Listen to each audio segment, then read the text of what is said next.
ঈদের দিন তার ঘরে খাবার নাই। আয়েশা রাদিয়াল্লাহু আনহা বলছেন যে ইয়া রাসূলুল্লাহ কিছু দিয়ে যান, আমরা ঈদের রান্না বান্না করব। নবীজি কিছু দিতে পারলেন না, সুবহানাল্লাহ সাল্লাল্লাহু আলাইহি ওয়াসাল্লাম। তিনি চলে গেলেন ঈদের নামাজ পড়াতে। ঈদের নামাজ পড়িয়ে বাসায় এসে দেখলেন রান্না বান্না হচ্ছে, মাশাআল্লাহ সবার ঘরে রান্না হচ্ছে। তো তিনি জিজ্ঞাসা করলেন খাবার করতে আসলো। তখন তার স্ত্রীরা বললেন, আম্মা জান যারা ছিলেন রাদিয়াল্লাহু আনহা, আয়েশা রাদিয়াল্লাহু আনহা সম্ভবত বলেছেন যে আপনি যখন চলে গিয়েছেন তখন উসমান বিন আফফান রাদিয়াল্লাহু আনহু তিনি প্রত্যেক স্ত্রীর ঘরে একটা করে উট পাঠিয়েছে খাবার। আপনারা ব্যবসায়ীরা উসমান রাদিয়াল্লাহু আনহুর মতো হয়ে যান এবং দিনের জন্য আপনাদের এই অর্থ বিত্ত যা আছে ঢেলে দেন ইনশাআল্লাহ। যে ব্যক্তি দুনিয়া গোছাবে আল্লাহ পাক তার পরকাল গোছাবেন, যে ব্যক্তি পরকাল গোছাবে আল্লাহ তার দুনিয়া গুছিয়ে দিবেন ইনশাআল্লাহ। আর আল্লাহ নবী সাল্লাল্লাহু আলাইহি ওয়াসাল্লাম এরপর কি করেছেন জানেন? হাত তুলে দোয়া করেছেন। দোয়াটা আমি মুখস্থ করে রেখেছি, কারণ আমার ছেলের নাম উসমান, ওকে দেখলে আদর করতে হবে, দোয়াটা যেন করা যায়। আল্লাহুম্মা সাহহিল হিসাবা আলাল উসমান, আল্লাহুম্মা সাহহিল হিসাবা আলাল উসমান। আল্লাহ তুমি উসমান রাদিয়াল্লাহু আনহুর একদম সহজ হিসেব নিয়ে নেন। এই জন্য উসমান রাদিয়াল্লাহু আনহুর হিসেব হবে 3 নাম্বার। প্রথমে আবু বকর সিদ্দিক, তারপর ওমর ইবনে খাত্তাব, তারপর উসমান ইবনে আফফান, এবং তিনি যাবেন বের হয়ে চলে আসবেন। হিসাব সহজ নাই। ওই যে দোয়া নবী সাল্লাল্লাহু আলাইহি ওয়াসাল্লাম করেছেন একদিনের আমল, এরকম লাইফ ছিল তার। নবী সাল্লাল্লাহু আলাইহি ওয়াসাল্লাম নিজে করে দেখাতেন, খালি বলেননি দান করো। আর আমরা মাশাআল্লাহ ওয়াজ মাহফিলে এসে দেখি যে দান উঠাচ্ছে। আপনি কয় টাকা দান করেছেন? আপনি দেন 50। এই কে 50 দিবেন হাত তোলেন, বাস আমি কিন্তু বলছি না, আর বাস 50 দিল। কে 20 দিবেন, কে 20 দিল, কে 10 দিবেন 10 দিন। লাস্টে দেখা যায় যে আস্তে আস্তে নোট কমতে থাকে, 1000, কে 500 দিবেন। শেষে বলে ভাই খুচরাগুলো দেই, ভাই খুচরাগুলো দেই, খুচরাগুলো দেই, ভাই খুচরাগুলো দেই। তো এই হচ্ছে অবস্থা। তো বুঝাতে চাচ্ছি আল্লাহ নবী সাল্লাল্লাহু আলাইহি ওয়াসাল্লাম কথার মানুষ ছিলেন না, নিজে কাজ করে দেখিয়েছেন। আমরা নামাজ পড়তাম 5 ওয়াক্ত, পড়ি 5 ওয়াক্ত। আল্লাহ নবী সাল্লাল্লাহু আলাইহি ওয়াসাল্লাম নামাজ পড়তে 8 ওয়াক্ত। বলুন কিভাবে? 5 ওয়াক্ত সালাত, তাহাজ্জুদ এটাও একটা ওয়াক্ত ধরলাম আর কি, ইশরাক, চাশত, ইশরাক এবং চাশত, সালাতুদ দুহা। দেখেন কয়টা হচ্ছে? 8টা হচ্ছে। এছাড়াও যখনই ওযু করতেন নামাজ পড়তেন, যখন সময় পেতেন নামাজ পড়তেন। তিলাওয়াত তিনি শুধু নিজেই করতেন এমন নয়, মানুষের তেলাওয়াত শুনতেন। আপনারা ওই হাদিস জানেন, তিরমিজিতে আছে, আব্দুল্লাহ ইবনে আব্বাস রাদিয়াল্লাহু আনহু তেলাওয়াত শুনতে শুনতে তার চোখ দিয়ে পানি হচ্ছে। তো বললে অনেক কথা বলা যাবে, মোট কথা হচ্ছে এমন একটা আমল নাই যেটা তিনি শুধু বলেছেন নিজে করেন। একদম তাসবিহ তাহলিল থেকে শুরু করে, জিকির আজকার থেকে শুরু করে জিহাদ দিন কায়েম পর্যন্ত শুধু বলেন নাই, করে দেখিয়েছেন। একটা আমলও তিনি শুধু বলেন নাই, করে দেখ। তার মানে আদর্শ নেতৃত্ব হতে হলে আমাদেরকে কথা শুধু বললেই হবে না, কাজ করে দেখাতে হবে। খালি বড় বড় গরম গরম রাজনৈতিক ভাষণ দিয়ে লাভ নাই, বরং কথা কাজ করে দেখাতে হবে। সমৃদ্ধি কাকে বলে, উন্নতি কাকে বলে, অগ্রগতি কাকে বলে, একটা নেশনের ডেভেলপমেন্ট কাকে বলে? শুধু মিলস, ইন্ডাস্ট্রিজ, ফ্যাক্টরিজ আর ফ্লাইওভার এগুলোর মানদণ্ড নয়। আপনি যদি ভুটানকে দেখেন, সেখানে এত এগুলো পাবেন না, আপনি ইন্ডাস্ট্রিয়াল রেভলিউশন পাবেন না, বাট তারা সুখী, হ্যাপি। তারা হ্যাপি, তারা কেউ না খেয়ে মরে, happy.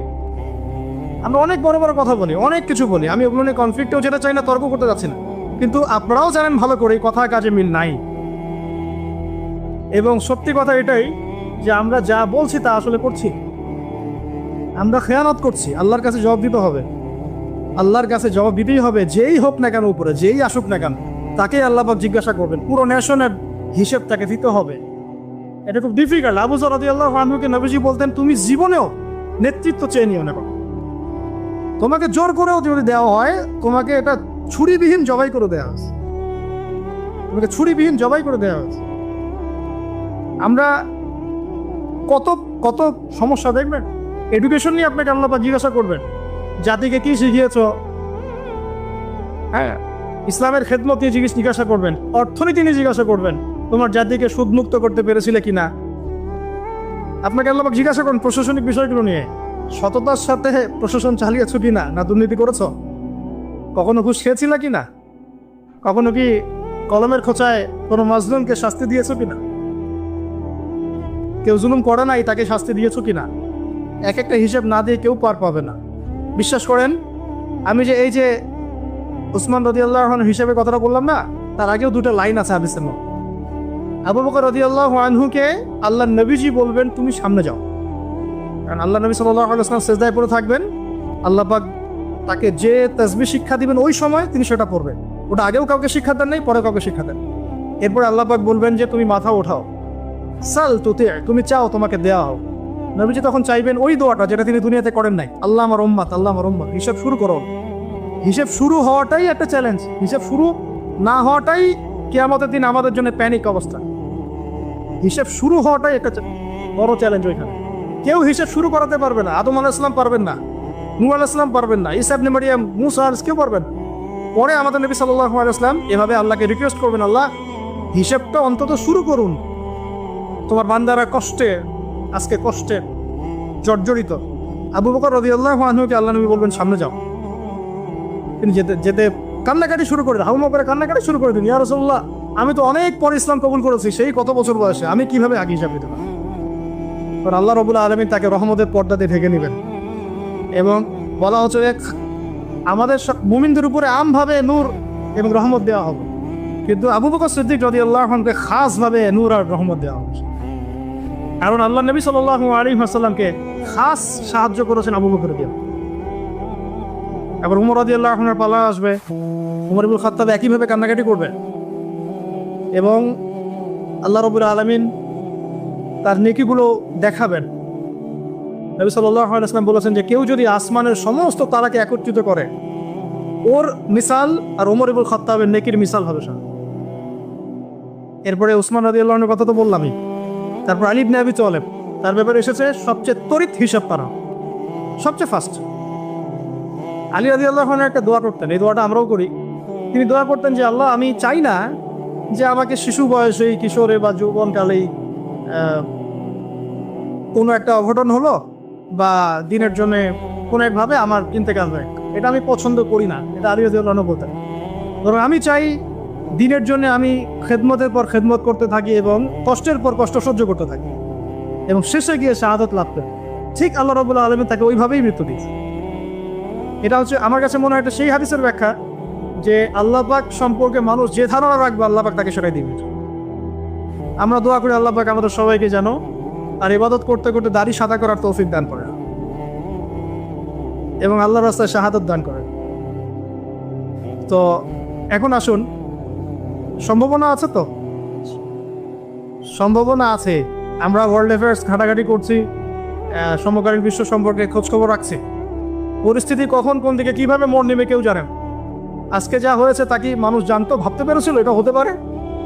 O by the way, এখন আপনি অনেকেই অনলাইনে পাবেন না, যাদেরকে অনেক লাভঝাপ করতে দেখেছেন এরা এখন সব ঘুমটা দিয়ে করতে ঢুকে যাবে। নাই, কোনো কথা নাই, চুপ। বরং দেখবেন ইসরায়েলের পক্ষ নিয়ে কথা বলা শুরু করেছে, না হামাসের এটা উচিত হয় নাই, না এটা উচিত হয় নাই, এটা কেমন আরো বেশি আগ্রাসন চালাবে। আরে ভাই, আগ্রাসনকে কম চালাচ্ছে নাকি এমনিতে?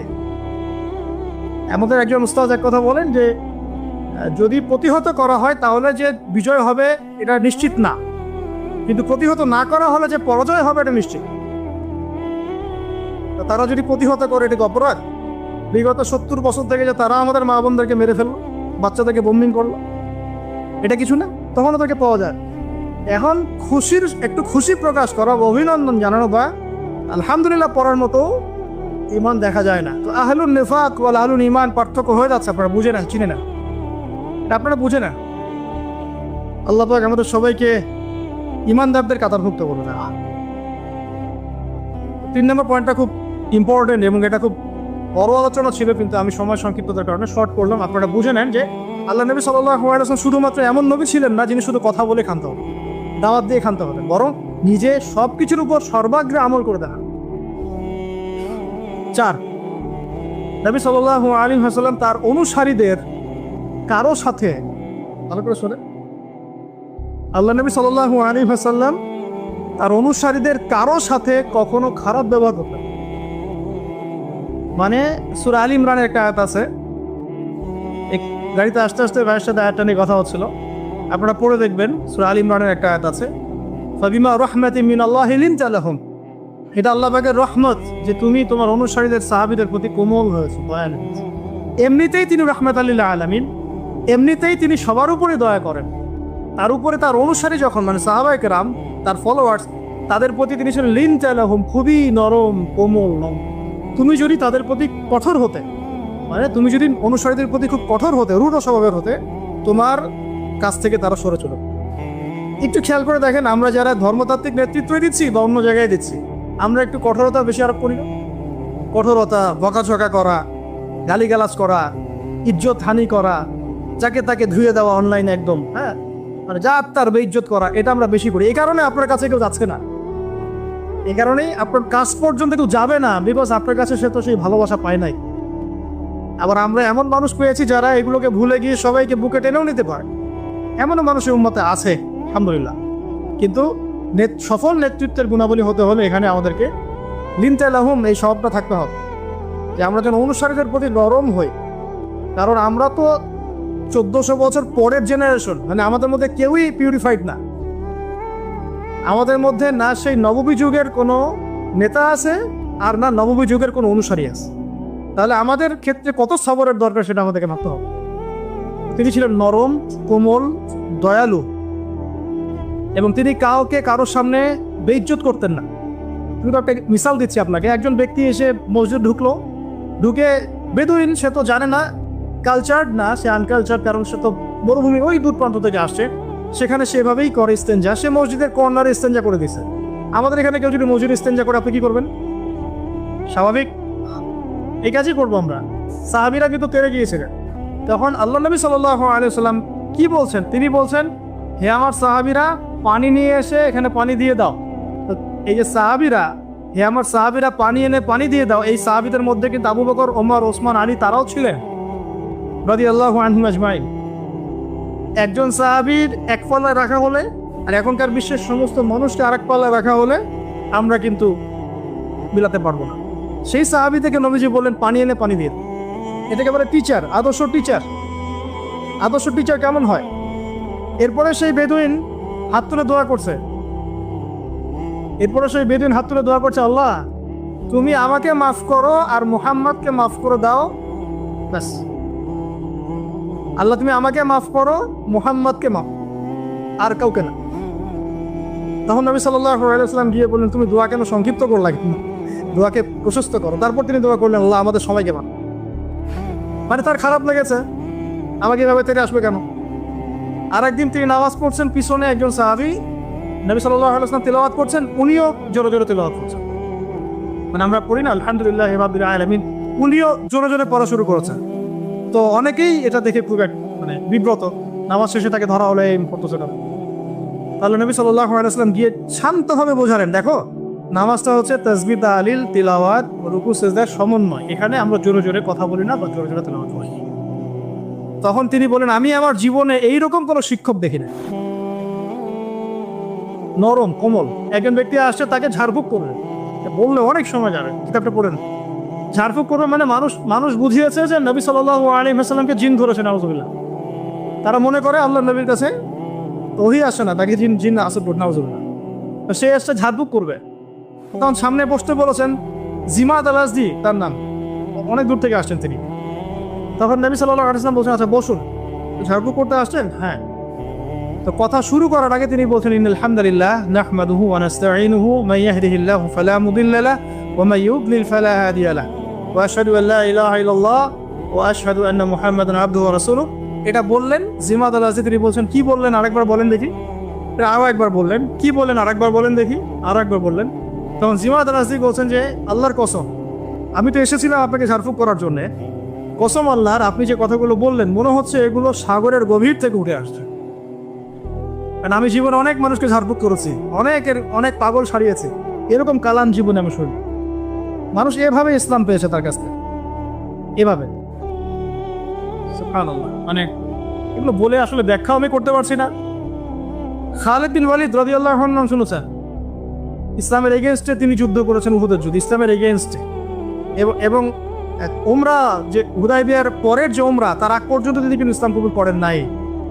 উমরা করতে এসে নবী সাল্লাল্লাহু আলাইহি ওয়াসাল্লাম বলেছিলেন, একটা চিরকুটে লিখে দিয়েছেন, খালি একজনকে তারা লিখিয়েছেন যে কতই না ভালো হতো যদি খালিদ তুমি ইসলাম কবুল করতে, এতটুকু। তার ভাই এই চিঠিটা তাকে পৌঁছে দিয়েছেন। এই একটা সেন্টেন্স খালিদ রাদিয়াল্লাহু আনহুর পরিচয়ের মধ্যে এমন প্রভাব বিস্তার করেছে নিজের পায়ে হেঁটে গিয়ে মদিনায় ইসলাম কবুল করেছে। আমর ইবনে আস রাদিয়াল্লাহু আনহু তিনিও তার সাথে ছিলেন। আর আমর ইবনে আস রাদিয়াল্লাহু আনহু যখন বলছেন যে ইয়া রাসূলুল্লাহ, আমরা ইসলাম কবুল করতে আসছি, আমরা অনেক গুনাহ করে ফেলেছি জীবনে আপনার বিরুদ্ধাচারণ করে, আল্লাহর কাছে দোয়া করেন আমাদেরকে যেন মাফ করে দেন। এভাবে তার ব্যবহার দিয়ে, তার চরিত্র দিয়ে, তার নম্রতা দিয়ে মানুষ ইসলামের প্রতি আকৃষ্ট হয়েছে। কারণ আপনি আর আমি যদি আমাদের প্রেক্ষাপটের সাথে মেলাই তাহলে কি দেখতে পাবো? সত্যি কি সেই চরিত্র আমাদের মধ্যে আছে, সেই নম্রতা, সেই বিনয়? আমরা তো একজন